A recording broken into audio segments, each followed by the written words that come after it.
responding to the ranking member, I think it's important that Fannie and Freddie continue to be what they have become, perhaps accidentally, and that is federal government agencies. We need a federal backstop in terms of credit risk, but never again should we have a semi-public, semi-private agency where taxpayers take the risk and shareholders try to reap the profit. Mr. Chairman, I appreciate your patience on not raising rates. You have a twin mandate, but I'm going to ask you to also consider an additional factor, not as important as your twin mandate, and that is the profit that you create as a byproduct of your efforts, at times turning over to the Treasury as much as $100 billion or nearly $100 billion in a single year. And I want you, in your decisions, to reflect on the fact that that's not just a dry accounting entry. It's life and death.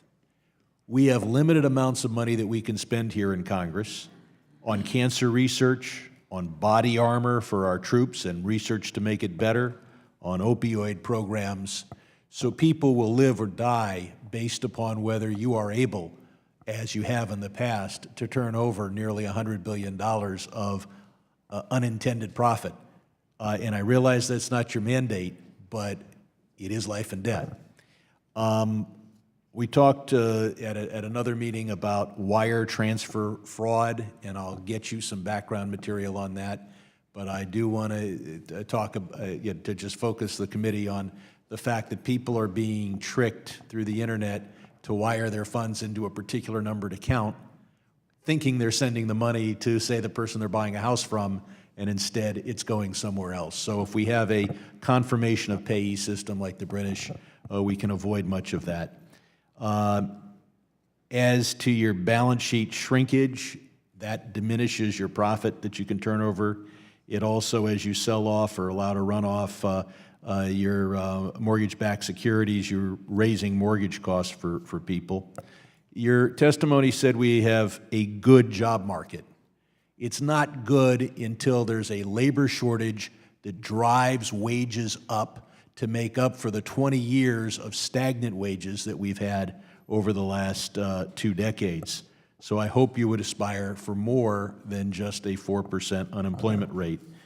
I do have a question for you here, and that is, in your statement, you comment on the federal debt. You say the federal government debt is on an unsustainable path.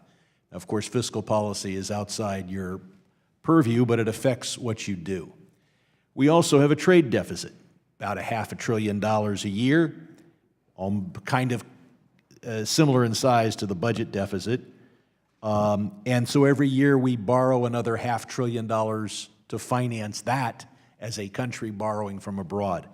I wonder if you could say that the U.S. trade deficit of over $500 billion a year is on an unsustainable path.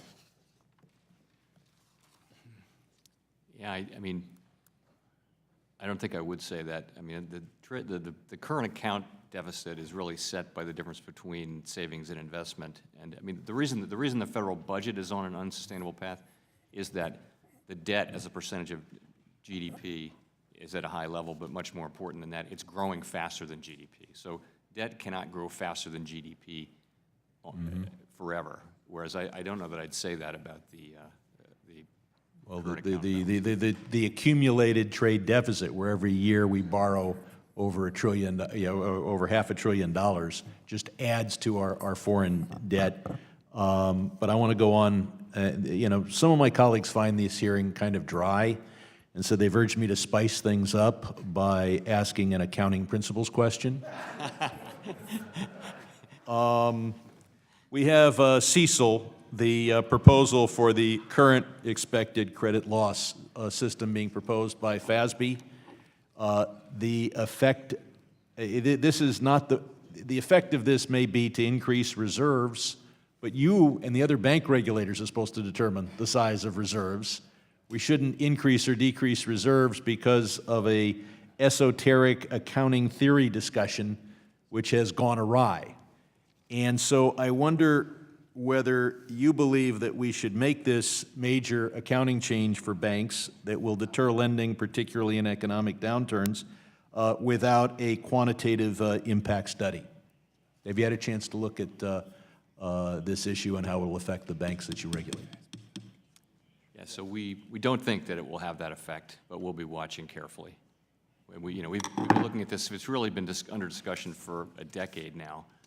It's a decision that FASB made and that we're just implementing. And if we find that it does have effects like that, then we'll take appropriate action. Thank you. Thank you very much. The gentleman's time has expired. The